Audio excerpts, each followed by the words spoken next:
cyber criminals moving in with you as you work from home. I'm Tonya Hall, and joining me is Emile Sayegh, President and CEO of Ntirety. Welcome back, Emile. Thank you, Tonya. Glad to be back. Please explain what Ntirety does. Sure. Yeah. Ntirety is a company that specializes in enterprise managed security services. So we are focused really on enterprises and providing managed security services, managed compliance, managed disaster recovery, managed backup, the entire stack for enterprises.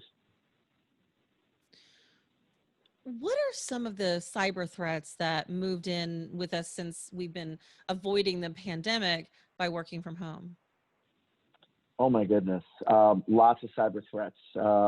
As I always say, cyber criminals always wait till you are off balance, and that pandemic has caused us to be off balance. We've moved quickly to work from home, as many of us have done, and then we've also moved quickly to work long-term from home. It wasn't just a quick move of 2 weeks or 4 weeks to, quote unquote, to flatten the curve, but we ended up working from home for 6 months. So cyber criminals are waiting for these moments where we're off balance, where we're paying attention to something else for them to come in.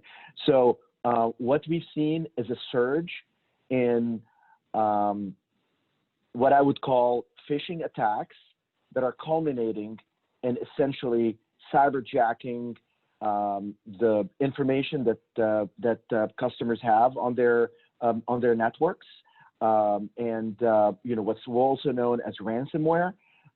Those attacks have been going through the roof, and I've been looking at it from the perspective of protecting customers from those cyber attacks, but there are so many people that are not aware of the consequence that it could have on a business. As we're all, trying to kind of, surge back now that the pandemic has been going on for 6 months and trying to adapt to this new normal, businesses are starting to, get back online, starting to get busy. This is the most critical time, in which people need to be super paranoid about these cyber attacks. Trillions of dollars over the years have been siphoned from the economy because of these cyber attacks. It's not unusual to hear of a bank or of a business that's paying thousands, if not hundreds of thousands, if not millions of dollars to essentially unlock the data that has been hijacked by cyber criminals. It is a serious issue, and it's a lot of it has been driven by phishing attacks. They send you an email that looks like it's coming from a legitimate source. You click on it, you put in some credentials, and then off they go. They're onto your network, locking you out of your information. Talk about using your work computer on your home Wi-Fi. What risks are there from, I don't know, maybe the kids playing network games to keep themselves busy, IoT devices, maybe phoning home, and also maybe your spouse is accessing their social media account while you're online? What are some of those risks? There's definitely sophisticated risks, with cross-scripting and people having access to your network, listening to your network traffic. But I will tell you something.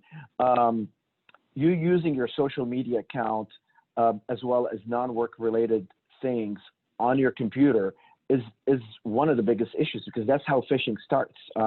They know who you are. They know for which company you work for.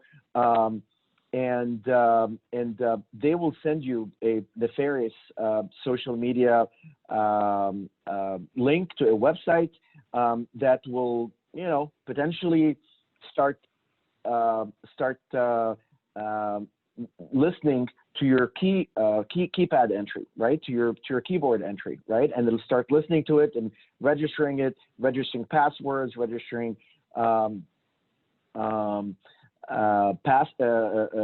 usernames, so on and so forth. So that's one of the big risks of using your business computer also for personal personal things.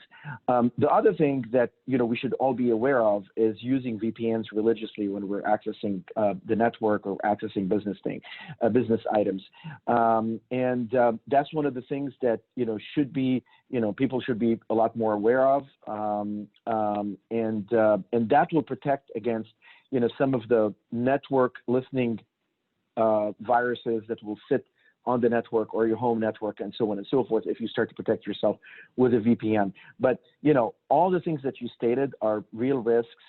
People being able to get on your network and cross-script and essentially jump onto other devices that are on your home network, because again, your home network is not designed as a robust enterprise network. I mean, that is one of the weakest points. And this is something that we have to be able to protect against. Look, there are certain simple things. I tell you, Tonya, when you're not using your computer, turning it off or get it off the network. That's one of the things, because when you're on the computer, you're going to see something nefarious. You're going to see it slow down. You're going to, but I would say some of the best times that people start to do nefarious things on the computer is when you're not on it, right? So that's one of the quick tips I would give for home users. Emile Sayegh, President and CEO of Ntirety. Some great advice as we all continue to muddle through working at home during the pandemic. If somebody wants to connect with you, Emile, and maybe they want to find out more advice or more about your company, how can they do that?